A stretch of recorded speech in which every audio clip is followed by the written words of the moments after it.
Tonight, I take my crack at a good comp, bad comp routine as the Sacramento Kings do get a win to start this playoff race at home over the Portland Trail Blazers, but they had to overcome a horrendous start and a position they never should have been in. You're listening to Locked On Kings. You are Locked On Kings, your daily Sacramento Kings podcast, part of the Locked On Podcast Network, your team every day. And now, ladies and gentlemen, it is that time for another episode of Locked On Kings.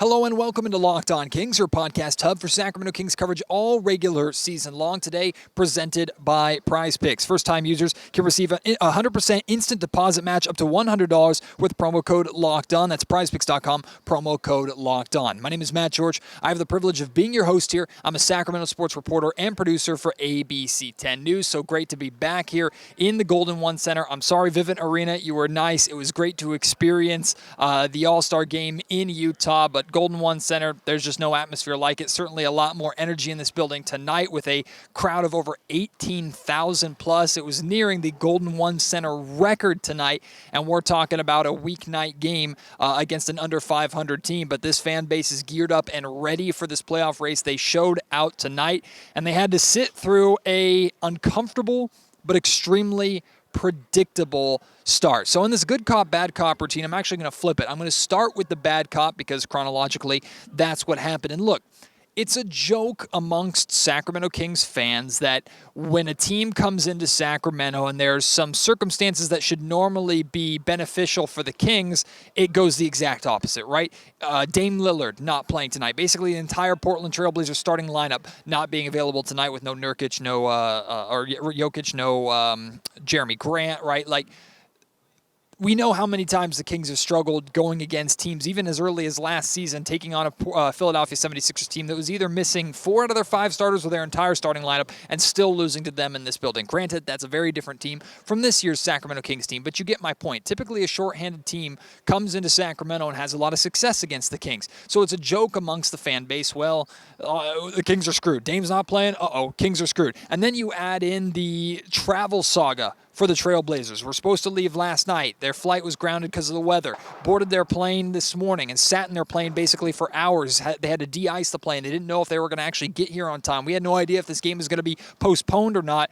Then they finally leave. They get to Sacramento of like 3 or 4 hours before game time or something like that, come right to the arena, basically warm up, go through their shoot around, change, and then play a basketball game. So everybody, the joke was coming into the arena, the Kings are doomed, right? It's going to be a slow start. The Kings might lose to the Portland Trail Blazers. All these benefits for the Kings are actually going to end up stacking against them. And as funny of the joke as it is, the reason why it's a consistent joke amongst the fan base is because it's rooted in truth, and it's that it keeps happening, and it's happened consistently throughout this playoff drought. Again, this year's Kings team, obviously being the 3 seed in the Western Conference, different than those years past. But still, for some reason, the Sacramento Kings just cannot find out how to handle their business, even though they did win this game 133-116. A lot of people are going to see that final score and go, Matt, why the hell are you starting with this? The Kings won, and they won comfortably. The start that they got off to was absolutely inexcusable, and it was extremely expected amongst this fan base. I was sitting up in the media area, and I was laughing. I was laughing more like maniacally out of a place of sickness, right? But I was laughing amongst the other Kings media members like, you can't make this up. This is perfect Kings, right? Like, the script is written. You could have made money betting the Sacramento Kings to lose the first quarter, and I think almost everybody would have felt confident making that bet. But the reality is, to fall behind 19-4 to the Blazers early, to trail by 16 points, 27-11 at the 4-minute 39-second mark of the first quarter. That's the biggest lead that the Trailblazers would have in this game. I know it's a joke, and I know the Kings were able to come back, and truth be told, I had full confidence in this team's ability to come back the entire time. That didn't excuse that horrendous start. And to me, it can't be a joke anymore. It can't keep happening. This joke needs to fade away into the background and just be something that we bring up every once in a while as like a throwback to the Kings' struggles of this playoff drought, right? This cannot keep happening for this team if they want to have success, not just during this playoff race, but of course in the playoffs and going into next season. It should not take a Portland Trail Blazers haymaker punch out of the gate to wake the Sacramento Kings up. Because a Portland Trail Blazers haymaker, when they're missing Damian Lillard and missing the players they were missing tonight, yeah, the Sacramento Kings could survive it. They could overcome it. A Los Angeles Clippers haymaker tomorrow night, a Denver Nuggets haymaker, a Dallas Mavericks haymaker, a Memphis Grizzlies haymaker, all these teams that the Kings could be facing and will be facing over this the remainder of this season, and then might be facing in playoff series. Those teams' haymakers are TKOs, are knockout punches right at the beginning of the game. Those are if the Kings fall down by 16 points to the Los Angeles Clippers on the road tomorrow night, they're losing that game. Like, I know this team has an ability to come back. And when we get to the good cop side of things, we're going to talk about how quickly they were able to turn this game around. But you don't want to have to rely on that, especially in your home building. It's inexcusable that this keeps happening to the Kings. It's inexcusable that it takes that kind of bad start against a extremely short-handed team that just arrived and has been sitting on a plane dealing with weather issues all day, that has all these reasons why they should fold. It's no excuse for them to come out and outplay you. The Kings were getting outplayed by Shaedon Sharpe, outplayed by Nasir Little out of the gate. They were not playing any defense whatsoever. And then offensively, to be fair, some shots weren't dropping, but the Kings, they looked like we've seen this team, unfortunately, too many times, not just this season, but over the last handful of seasons, where they come in with a bit of an unearned swagger. Yes, this team is a 3 seed. I understand. So you could say that's enough for them to earn it. I don't think so. This team hasn't done anything yet. This team hasn't won anything yet. And these games are so incredibly important for the position that the Kings are in this playoff race. So for them to come in and see this Portland Trail Blazers roster and go, piece of cake, we got this. Even if the fans are coming into the building feeling that way. It's one thing for us as fans or us on social media to say, this is great, this is easy. Or for the Vegas line to be at minus 11.5 or whatever it was for the Sacramento Kings tonight. It's one thing for them to talk about it and feel that way. Sacramento, while they should feel confident, should not come into a game and take their opponents for granted and get shell-shocked the way that the Kings were to start this game tonight. My question is, what is the point of the extra Kings practice days? Because Mike Brown has probably the most practice days out of any coach in the NBA. A lot of coaches choose to just do soft walkthroughs or days off to try and rest the team as much as possible. Mike Brown takes every practice day opportunity he should, or he can, and I think he should. I honestly think he should with this team and how much they need to learn. But for you to start practice early, most teams came back from break on Wednesday. Mike Brown had a practice on Tuesday. For you to have 2 practice days before this game and to still come out and make the same mistakes, struggle defensively, and take your opponent for granted and have that horrendously slow start. That wasn't just rust from the All-Star break. That was the Kings not being ready for what the Portland Trail Blazers had for them.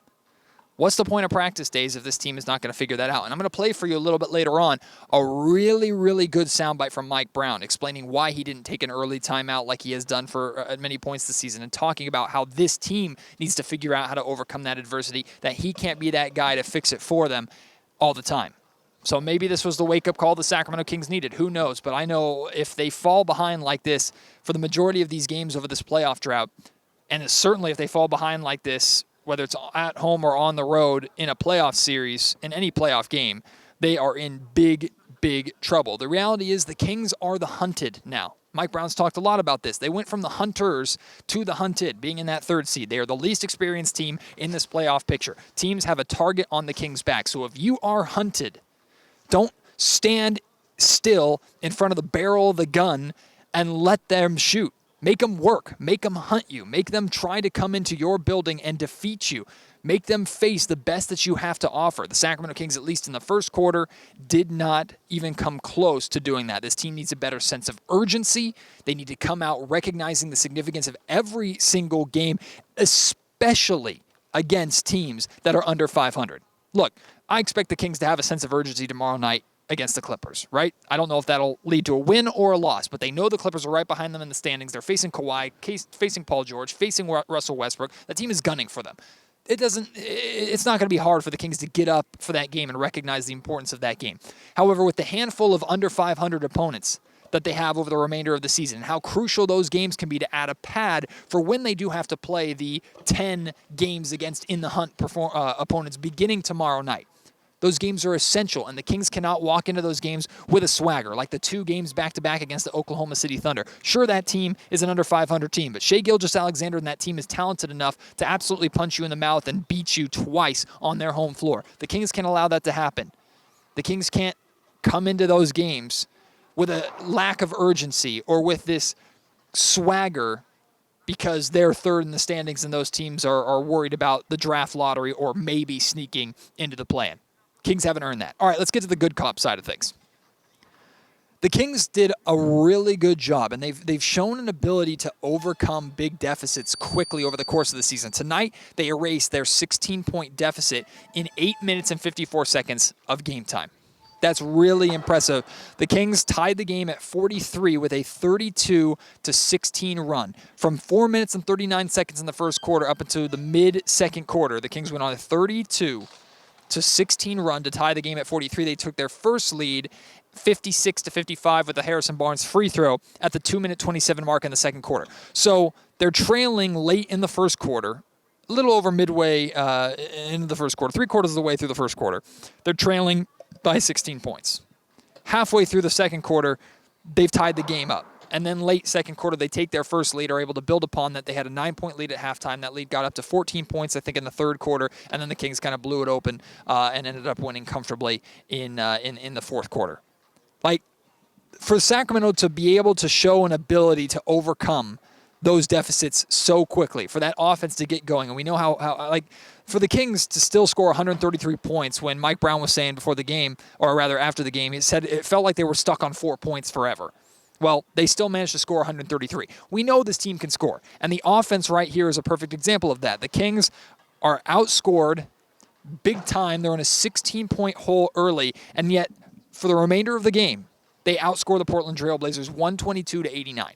Like, we know this team can score and their offense can carry them through, but it's about defensively not putting yourself in that position in the first place. And we have to give the Kings defense credit too, because after giving up, 37 points or something like that, 35, 37-ish points in the first quarter, they held the Portland Trail Blazers to 20 in the second quarter. So defensively, they did make adjustments. I also think the Portland Trail Blazers kind of ran out of gas a little bit. Shots weren't falling as much as they were in the first quarter. And then Sacramento offensively started getting going and getting into their game a little bit more. And the Clippers Trailblazers, I'll name every team, I guess. Trailblazers just couldn't really compete at that point when Sacramento really started to settle in and close that gap quickly. Like I said, the Blazers came out of the gates swinging.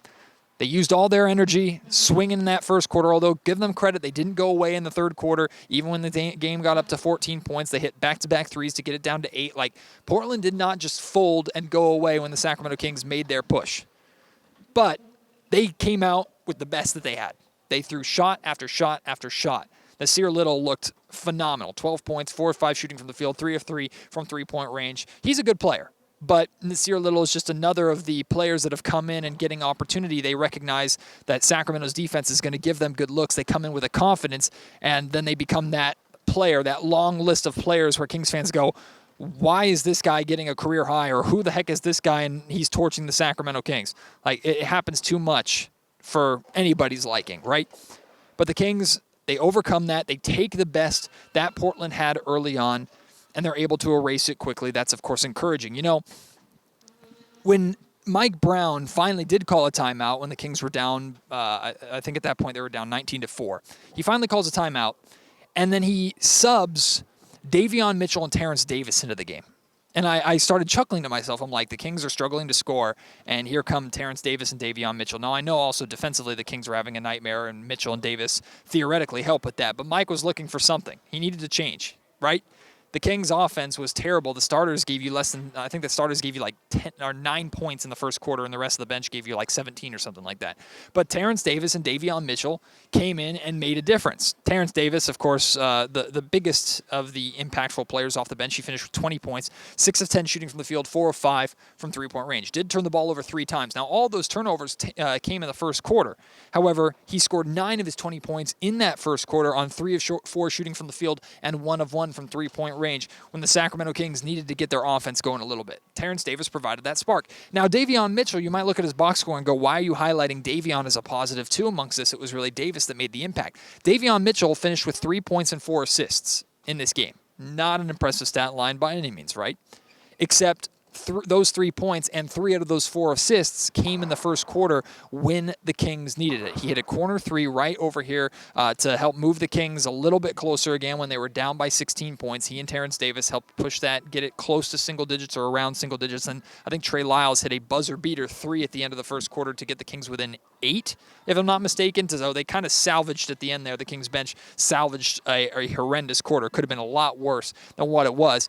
But even though Davion Mitchell's overall stat line isn't that impressive, he was still very impactful when the Kings needed him to be in that first quarter, so I give him credit for that. I referenced earlier Mike Brown's audio of him talking about he can't be the guy to fix all the problems for the Kings. At some point, the leadership needs to step up. They need to hold each other accountable. Right here is what Mike Brown had to say when asked about not taking one of his patented early timeouts when the Kings got off to a horrible start. These guys got to figure it out. You know, they gotta figure out what they need to say to one another throughout the course of a ball game when we have some sort of adversity, and I can't be the one always trying to solve the problem. And you guys know it. I mean, if you have a group of individuals and they're able to police and coach and, you know, whatever themselves, that's a lot better than hearing my voice all the time. You know, my voice can only take them so far. And sooner or later, it's got to come from within, especially from within with our leadership. And right now is the time, because when we get in the playoffs, we're going to hit some adversity. And I ain't going to have enough timeouts versus those good teams in a 7-game series to fix all the problems all the time. So they got to figure it out a lot of the times starting now. Like I said at the top of the show, today's episode of the Locked On Kings podcast is brought to you by Prize Picks. Prize Picks is the #1 way to play daily fantasy sports, especially fantasy basketball. Look, the kingpins of fantasy are typically football and baseball, or at least in my experience, right? Fantasy basketball, as much as I love this game, it's my favorite sport, I've had a hard time with fantasy basketball because the managing of lineups and the struggles of having to play against teams that sometimes their stars would play 4 times in a week when your star would only play 3 just based off of the Kings' schedule. It was unfair. Plus, like, the draft is just different. Fantasy basketball, I'm no Josh Lloyd, right? I'm not a locked-on fantasy basketball guy, so it wasn't really my thing. But Prize Picks gave me a very fun and very approachable way of enjoying fantasy basketball. And the way it works is you pick 2 to 5 players and an over-under on whether or not they will score more or less than their projected number for that particular game. Of course, they have projections for like De'Aaron Fox and Domantas Sabonis, but they have it for the entire roster. Trey Lyles, Malik Monk, Keegan Murray, every player for the Portland Trail Blazers tonight. They have projections set, and all you have to do is pick 2 to 5 players. If you get their over-unders right, you can win up to 25 times your money entry on any entry. No competing against other people, just you versus the projections available, and they offer projections not just for the NBA, but also for the NFL, MLB, NHL, PGA, college football, men's college basketball, women's college basketball, soccer, WNBA, esports, NASCAR, combat sports like boxing and MMA, and so many more for you to try. Entries can be made in 60 seconds or less. It's that easy. They offer safe and fast withdrawals, and it's currently operational in over 30 states and in Canada. If you are new to Prize Picks, sign up, use our promo code LOCKEDON. First-time users can receive a 100% instant deposit match up to $100. So you deposit $100, you get $100. You deposit $50, you get $50. More incentive for you to give it a try, have some fun, and make some money on Prize Picks. Gotten this far into the podcast, haven't even talked about De'Aaron Fox and Domantas Sabonis yet. So this is their segment. De'Aaron Fox, Domantas Sabonis making history tonight. And I apologize about the noise in the background. The great Golden One Center staff here, I think they're getting ready to tear out the court as the Kings are going to be gone for a little bit. I don't know if they ever have a show coming in here or something. So I got to wrap this up and get off the floor before they take me out with it. But Fox and Sabonis both making history tonight. We'll start with De'Aaron Fox. 31 points, 11 of 15 from the field. That is uber efficient. To score 31 points and take just 15 shots. Like, De'Aaron has been so good at making his shots count, getting to his spots, shooting and playing through traffic, through a lot of contact. Also had a really effective game from beyond the three-point line and had a really effective game at the free throw line. He had also 3 assists and a steal in addition to his 31 points that he put up. So now De'Aaron Fox has scored 30 or more points in 5 straight games. He is the first Sacramento King in the Sac era to score 30 or more points in 5 straight games. That includes The Rock Mitch Richmond. That includes Chris Webber. That includes all the big names and stars over the years. De'Aaron Fox stands alone as the first Sacramento King to score 30 points in 5 straight games. Big shout out to Frankie Cardicelli from the Return of the Roar podcast and Sacktown Sports 1140 for bringing that number into tonight's game and making me and everybody else aware of that. And then we talk about Domantas Sabonis. He too made history tonight. Got a triple-double. 18 points, 18 rebounds, 10 assists, also had 3 steals. I think that's important to throw in there for a big man. He now has 7 triple-doubles this season. That is the most triple-doubles in a season by a Sacramento King in history. He passed Rajon Rondo, who he was tied with at 6 coming into tonight's game. So on the same night, both De'Aaron Fox and Domantas Sabonis make history. Now, here is going back to kind of the good cop, bad cop thing. Here's the good cop part of this. De'Aaron Fox scored 31 points. Made history tonight, right? He did it while only playing 26 minutes, and that's rounded up. That's amazing for the Sacramento Kings to get that kind of efficiency out of De'Aaron Fox and to also play him 26 minutes, not just to rest him on this second or for the second night of a back-to-back major game against the LA Clippers tomorrow, who did not play tonight, so they're fully rested and waiting for the Kings. It's not just that. It's gearing up De'Aaron and keeping him as fresh as possible for this entire race and going into the playoffs, because I guarantee you when the Kings get into the playoffs, De'Aaron's going to be playing 40 minutes a night, and I guarantee you if the race is really, really close, maybe in tomorrow night's game against a team that the Kings kind of have to beat or want to create as much separation from as possible during this race, we're probably going to see a heavy dose of De'Aaron in those games. So for him to play limited minutes and to have as effective a night in a Kings win, that's fantastic. Now, Domantas Sabonis did crack 30 minutes. He played 31 minutes and 31 seconds, rounded up to 32 minutes. Not a lot by Sabonis' standards, but still, if you could have kept him under 30 minutes, I would have been absolutely thrilled with that. So the bad cop routine side of this is Sabonis was subbed back into the game into the fourth quarter so that he could secure his triple-double. Once he did, he subbed out. I don't know if it was specifically so he could have that triple-double or not. I actually asked him after the game if he asked to go back in to get that triple-double, and he laughed and said he wished he had that kind of power or that kind of influence. So I understand what he's saying there. I don't know if Mike did it just so he could get his triple-double and make history, or if that was part of his rotations just to put the game away. But when he subbed into the game, the Kings were up by like 17 points or something like that. So I personally would have just shut him down and said, I get the triple-doubles are important, but we're making a race for the playoffs. You two are going to play around 40 minutes a night when we make it to the playoffs. So rest up, big man. You've earned it tonight. Plus, you're coming off of all the All-Star festivities and things like that. But in the end, it's not that big of a deal. He only plays 31 minutes, 31 seconds, rounded up to 32 minutes.